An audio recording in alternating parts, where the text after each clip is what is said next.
നമസ്കാരം, എൻ്റെ പുതിയ വീഡിയോയിലേക്ക് സ്വാഗതം. ഇന്നത്തെ വീഡിയോ പൂജാമുറിയിൽ ലക്ഷ്മി ദേവിയുടെ ഫോട്ടോ എങ്ങനെയാണ് വെക്കേണ്ടതിനെ പറ്റിയാണ്. ഐശ്വര്യത്തിനും സമ്പത്തിനുമായി മിക്ക ആളുകളും ലക്ഷ്മി ദേവിയെ ആരാധിക്കുന്നുണ്ട്.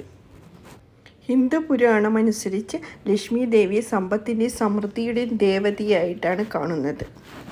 ലക്ഷ്മി ദേവി നിങ്ങളുടെ കർമ്മത്തിൽ പ്രസാദിച്ചാൽ നിങ്ങൾക്ക് സമ്പത്തും സമൃദ്ധിയും നിറഞ്ഞ ഒരു ജീവിതം നയിക്കാനാവും. എന്നാൽ എല്ലാവർക്കും ജീവിതത്തിൽ ലക്ഷ്മി ദേവിയുടെ അനുഗ്രഹം കിട്ടാറില്ല. അത് ചിലപ്പോൾ അവരുടെ മോശം കർമ്മമോ അല്ലെങ്കിൽ അവരുടെ വീടിൽ ലക്ഷ്മി ദേവിയുടെ ഫോട്ടോ തെറ്റായി വെച്ചത് കാരണമോ ആയിരിക്കും. നിങ്ങളുടെ വീട്ടിലെ പൂജാമുറിയിൽ ലക്ഷ്മി ദേവിയുടെ ഫോട്ടോ എപ്പോഴും വാസ്തുപ്രകാരം വേണം സൂക്ഷിക്കാൻ. വീട്ടിൽ ലക്ഷ്മി ദേവിയുടെ ഫോട്ടോ വെക്കുന്നത് വീട്ടിലേക്ക് പോസിറ്റീവ് എനർജി, സമ്പത്ത്, സമൃദ്ധി എന്നിവ ആകർഷിക്കാൻ സഹായിക്കും.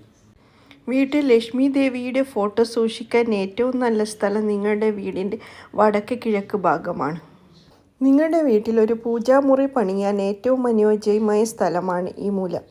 ലക്ഷ്മി ദേവിയെ ആരാധിക്കുമ്പോൾ വടക്കോട്ടോ കിഴക്കോട്ടോ അഭിമുഖീകരിക്കുന്ന തരത്തിൽ ഫോട്ടോ വയ്ക്കുക. നിങ്ങളുടെ വീടിൻ്റെ തെക്ക് ദിശയിൽ ലക്ഷ്മി ദേവിയുടെ ഫോട്ടോ വയ്ക്കരുത്. ലക്ഷ്മി ദേവിയുടെ ഫോട്ടോയ്ക്കടുത്ത് വിഷ്ണു ഭഗവാന്റെ ഒരു ഫോട്ടോയോ വിഗ്രഹമോ വയ്ക്കുന്നത് നല്ലതാണ്. നിങ്ങളുടെ വീട്ടിലെ പൂജാമുറിയിലും മറ്റ് സ്ഥലങ്ങളിൽ ലക്ഷ്മി ദേവിയുടെ ഒന്നിലധികം ഫോട്ടോകൾ വയ്ക്കരുത്.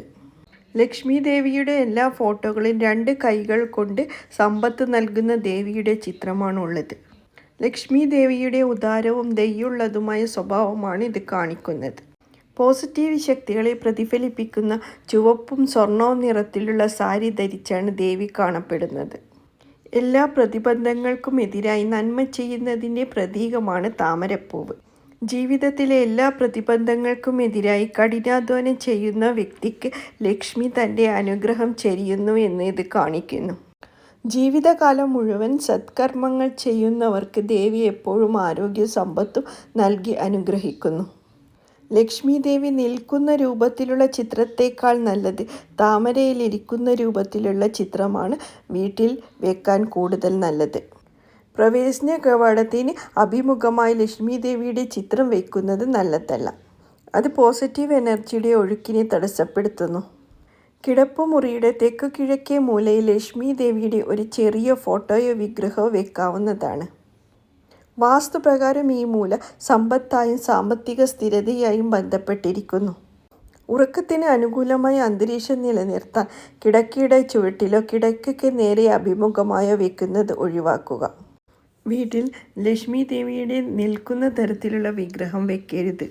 നിൽക്കുന്ന തരത്തിലുള്ള വിഗ്രഹം വെച്ചാൽ ലക്ഷ്മി ദേവിയുടെ അനുഗ്രഹം ലഭിക്കില്ലെന്നാണ് വിശ്വാസം. ദേവിയുടെ വാഹനമായ മൂങ്ങയോടൊപ്പമുള്ള ലക്ഷ്മി ദേവിയുടെ ഫോട്ടോയോ വിഗ്രഹമോ വയ്ക്കുന്നത് ഉപേക്ഷിക്കണം. സമ്പത്ത്, സ്ഥിരതയും വളർച്ചയും കൈവരിക്കുന്നതിനുള്ള ഏറ്റവും നല്ല മാർഗമാണ് താമരയിലിരിക്കുന്ന ലക്ഷ്മി ദേവിയെ ആരാധിക്കുന്നത്.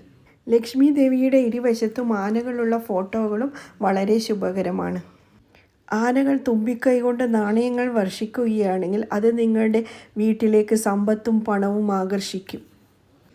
വീട്ടുകളിൽ വെക്കുന്ന ഫോട്ടോയിൽ ലക്ഷ്മി ദേവി പുഞ്ചിരിക്കുകയും കൈകളിൽ നിന്ന് സമ്പത്ത് ചൊരിയുകയും വേണം. പൂജാമുറി ലക്ഷ്മി ദേവിയുടെ അടുത്ത് ഭഗവാൻ വിഷ്ണുവിൻ്റെ ഒരു ഫോട്ടോയോ വിഗ്രഹമോ വെക്കുന്നത് നല്ലതാണ്. വീടിൻ്റെ വടക്ക് കിഴക്ക് ദിശയിൽ ലക്ഷ്മി ദേവിയുടെ ഒരു ഫോട്ടോ വിഗ്രഹം വെക്കുന്നത് സമ്പത്തും സമൃദ്ധിയും ആകർഷിക്കാൻ സഹായിക്കും. താമരയിൽ ഇരിക്കുന്ന ദേവി 2 കൈകളിൽ സമ്പത്ത് നൽകുന്ന ദേവിയുടെ ചിത്രവുമാണ് വീടുകളിൽ വെക്കാവുന്നത്.